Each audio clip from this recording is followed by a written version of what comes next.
Hello mga besh ko, another day, another vlog. So, vaccine day nga po pala nila Sugar. So, yun mga besh ko, naka-pink po kaming dalawa. Kaso lang po yung kanya, naka-kulay blue and pink. So, yun mga besh ko, nagdala po kami ng labuan in case na mainip siya. Tapos nandiyan na nga po pala kami mga beshi.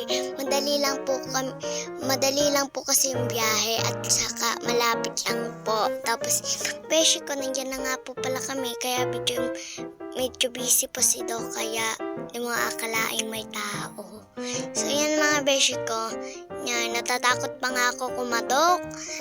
Kasi walang makita mga beshi. Tatakot nga ako sobra So yan, Sugar, init na init. Tapos pinuksan na nga po pala ni Doc yung pinto. So nandiyan na nga po pala kami sa loob ni Sugar. Tapos yan, nilalamig po kami mga beshi. Tingnan nyo naman siya. Tapos ito naman sa Ate Canvas, sayaw ng lagabog. Yan. Tapos si Sugar, nilipat po namin siya sa likuran kasi po mahangin po doon sa unahan yung kaninang inupuan po namin. Tapos yan mga beshi ko, may mga paint nga po pala. Ang ganda po ng mga paint. Yan, binili lang din po nila yan. Tapos yan, Sugar. Tapos may dumating pa din po mga besh na aso. Yan, 2 months pa lang din po yan.